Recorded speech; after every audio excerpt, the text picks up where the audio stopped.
So I know it's been a while, guys. It's a Dating Doc podcast. We're going to talk about a very simple but drive to the heart kind of podcast. It's going to be a segment on why you should not date and why you should date. And the reason I'm doing this is I want to provide perspective. I want you to think about, what is this all about? I obviously run a dating podcast for a reason. Then there's a lot of people that are just dipping their toes into dating and they forget why they're doing it. And then there's some people that are dating that need to be reminded why they need to either take a couple steps back or just completely not date right now, right? And maybe even just go into full-on monk mode and just worry about other things other than dating. So listen up to the podcast. It's going to be a fun one. And hopefully you're staying safe out there during this crazy pandemic period we're living in.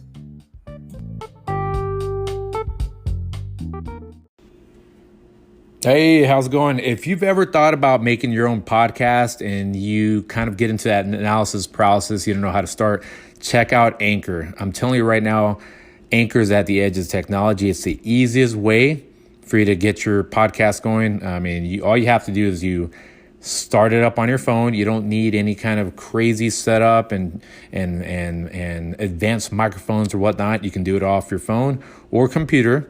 And the cool thing about Anchor is that it automatically distributes it out to the most popular podcast platforms, right? So what I'm talking about is it can get it to you on Spotify, Apple Podcasts, and many more. And you can make money off your podcast with no minimum listenership. It's easy. And it's kind of an all-in-one. So check out Anchor, get your ideas, get your motivation out there into the public space. Download the free Anchor app or go to anchor.fm to get started, okay? Download the app or anchor.fm to get started.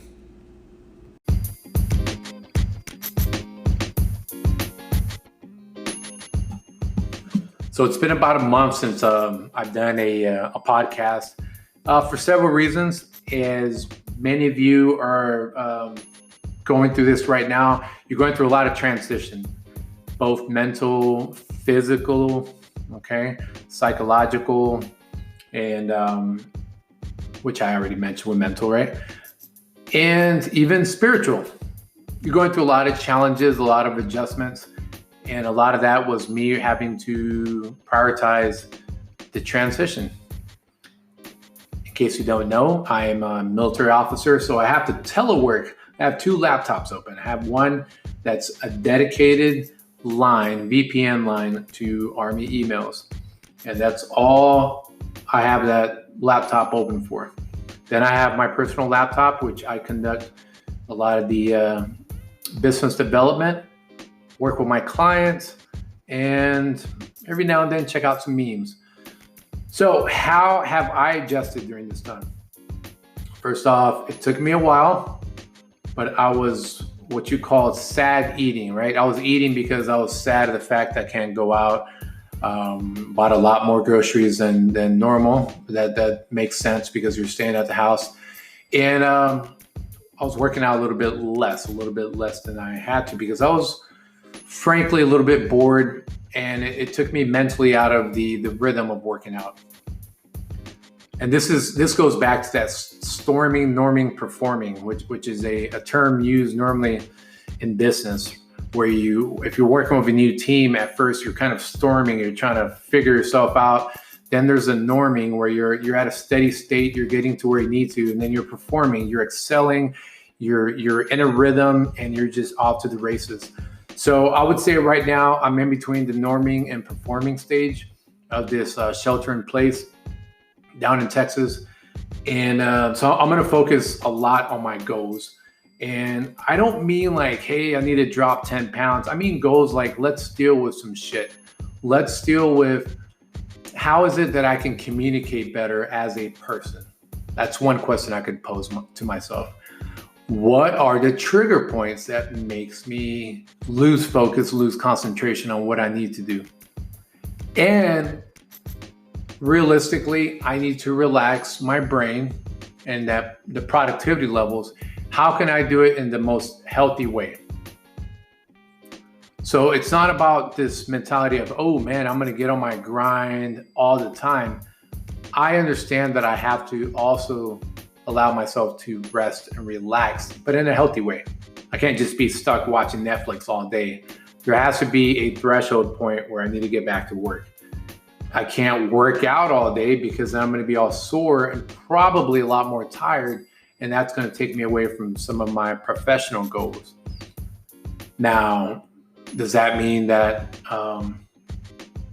there's not going to be some norming for performing once I get back to work? Yes, there will be. Once we get back to normal life, if you want to call it normal life, then yeah, there's going to be a little bit of a transition period, but it'll be a lot quicker because I understand the atmosphere I'm working with when it comes to work. I know I'm going to have to get back in the traffic and mentally have to prepare for the idiots that change lanes and then put on their blinker, or the fact that now I'm going to feel rushed instead of crawling out of my bed and logging in. It's going to be some transition. So that's why it took a while for me to get this podcast going again, because I was in that transition. But hopefully whoever's out there listening, hopefully you're ready. You're ready for some good stuff out there. I know I am. So keep supporting our channel. Keep supporting our cause, our vision. It's a dating doc, baby.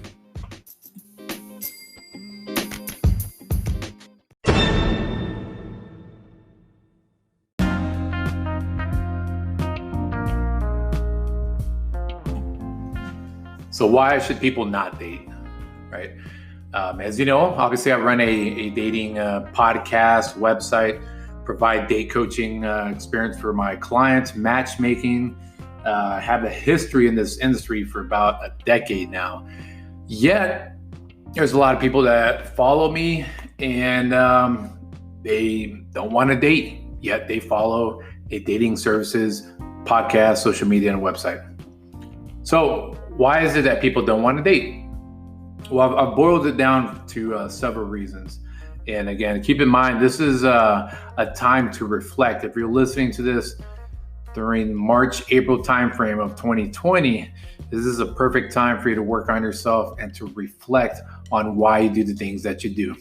So why don't people want to date? First off, excuse me, gotta silence that. Time. Right? Time is of essence, and you're only limited by what you can do on a daily, weekly, monthly, yearly basis. And so what we end up having is people that prioritize their time between work, kids, work functions, homework, school, projects at home, et cetera, et cetera. And then they place dating as their priority, right? So the reason that we prioritize some things higher than others is all based on what the end result is, what the objective is. So take, for example, this week I'm getting my pergola roof done. And the end result is that now I'm able to go to my backyard and enjoy my pergola blocked from the rain and sun. And I'm able to feel a lot more relaxed, a lot more secure in the fact that mosquitoes are not going to be biting me because of the block fan. And the deeper end result is I'm happier and more relaxed, which goes into neurotransmitters, but I won't get into that. Why do I prioritize work? That's my paycheck. That's my career. It's rewarding. My teammates are counting on me. My supervisors are counting on me. And I need to be able to prove myself while building my skills. That's why a lot of people want to protect their jobs and their careers, because there's an incentive there, which is tangible, the paycheck, and some of the things that are unwritten, the intangibles being more, again, the teamwork aspect, or the fact that gives you meaning to your day. So there's some prioritization there, and it's somewhat predictable. Even if you get called into last minute meetings or projects, work is a lot more predictable than dating. Kids, that's self-explanatory. School is self-explanatory. You're building your resume. You are wanting to learn. You're wanting to get a good grade. Again, tangible, intangible benefits. Now, dating is tricky. There's a lot of unknowns, a lot of unpredictability, and you know what the end result is: companionship, sex, reproduction, activity partner, all the above.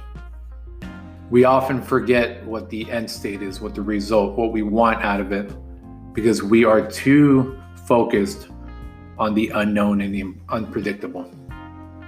So that's one reason people don't want to date is a time.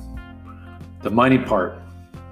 The money part, that also makes a huge impact. There's tangibility in the roof that I'm getting. And I know that there's a chance that I may get subpar installation on that roof. But I am prepared to notify the project manager, whoever's working on my roof, that, hey, this needs to get fixed. And again, there's money that can be exchanged or not exchanged depending on that level of service. With dating, you are spending money on apps, matchmaking, date coaching, dinner dates. During this quarantine shelter in place, you're probably saving a lot of money on the dates. And clothes, fitness memberships, because indirectly part of that, you getting in shape, is to look good and stay in shape and have that energy for your partner. And guess what? With money and dating, there's still a lot of unknown and unpredictable. The $20 you spend on Starbucks and some snacks may not produce the result you want, which is an awesome date or a future companion. That may not happen. The money you spend on date coaching, you may not apply what you learned, which, by the way, is a peeve of mine because I have a lot of passion in what I do. So make sure that you apply what you learn. That way you get your money's worth. So the time, money, energy. Energy is a huge part of that.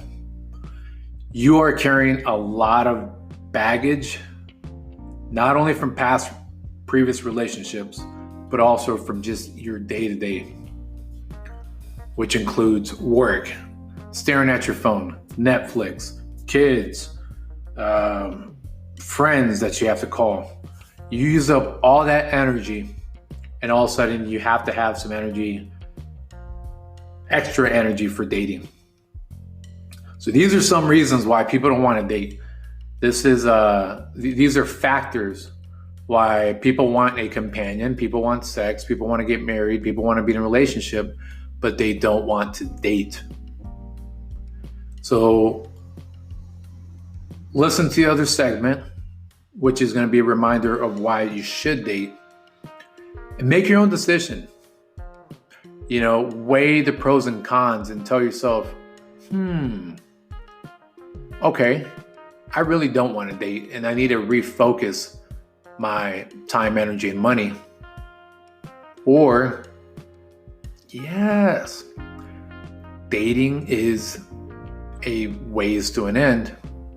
I do need to do this. It is worthwhile. What am I doing? Why am I half-assing it? Stay tuned.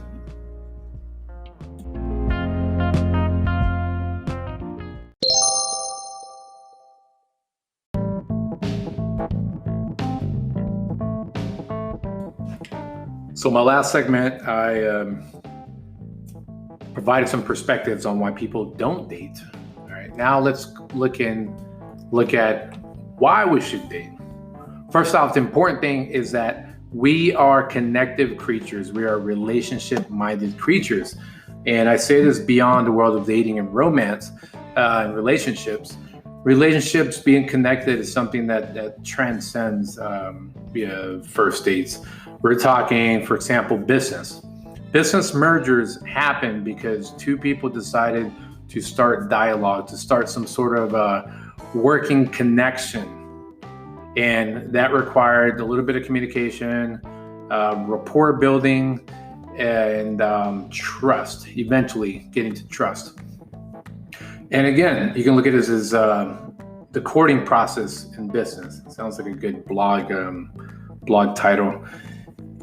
Another reason that, or another way, is going to church. You pick a certain church that you attend based on that rapport, based on how much they understand you. Even if they don't personally know you, you resonate with their message and you connect with it. So we are connective creatures. From the music you listen to, the movies you watch, there is a relationship that is being built. Now, in my previous segment, I talked about tangibility and things that are intangible. You know for a fact that if you hit episode 3 on the latest Netflix or whatever streaming service you're watching your favorite show on, you know once you finish episode 3, episode 4 comes on, right? That's tangible. That's a tangible relationship you have with your Netflix, right? Even though, again, this is technology, you have a relationship with it. And you know for a fact, if you call your buddy who always complains about traffic, there is a pattern there that's somewhat predictable. And you go to that because you know this same friend complains about traffic, but also happens to provide some of the best advice when it comes to other things. Okay?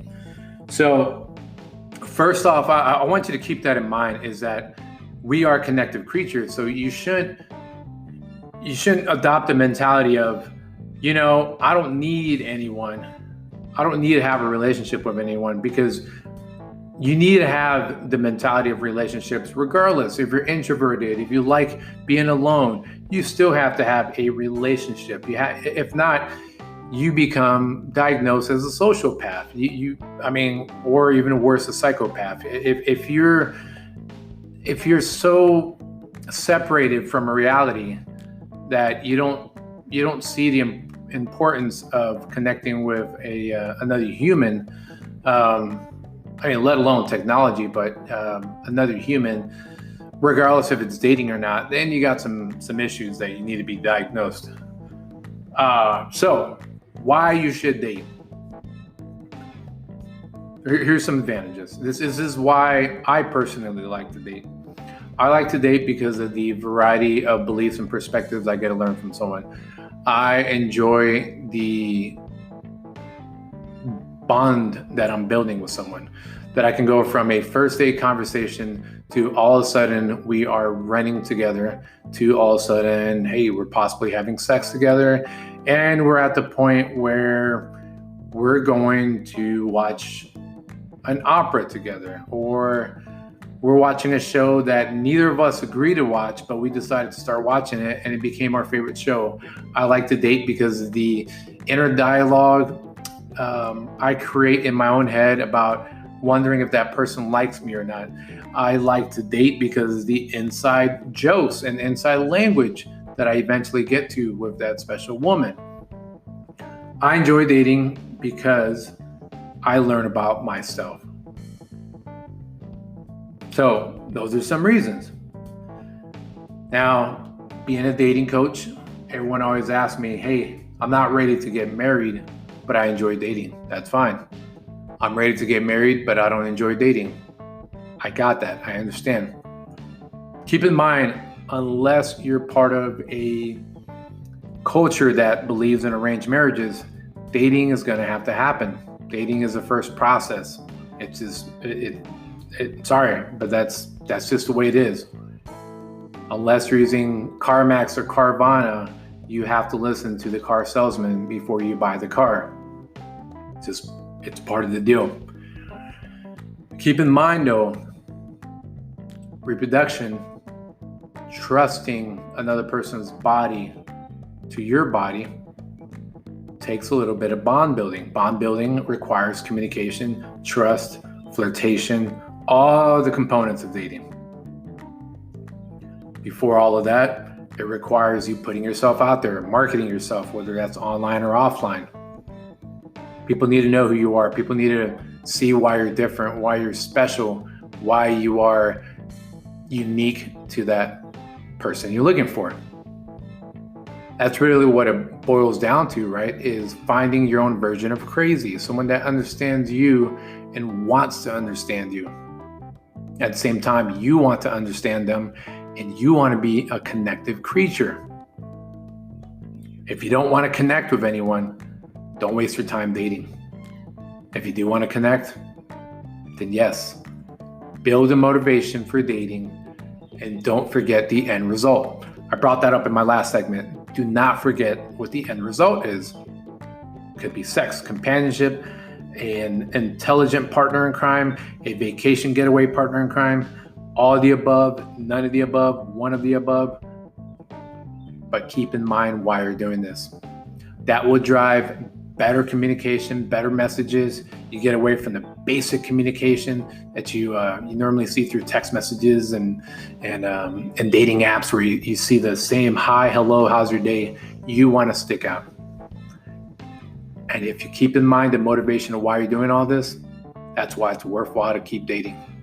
So hope you enjoyed that. Keep it in mind.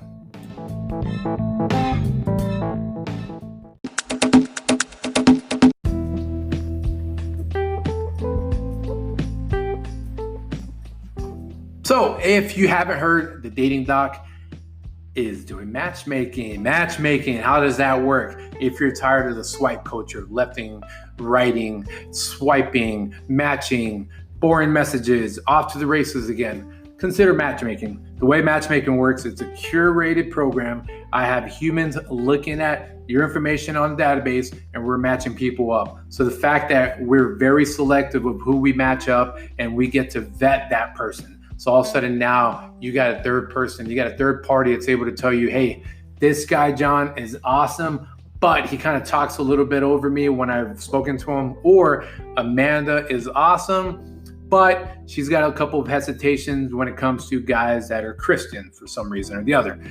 I'm able to vet that. You're able to save a lot more time. In the end, you actually save a lot more money. So consider matchmaking. It's real easy to sign up for the database. It's completely free. There's no obligation to get on the database because I got to see who you are. Go to thedatingdoc.com and click on matchmaking. Again, go to thedatingdoc.com, click on matchmaking, and let's get started.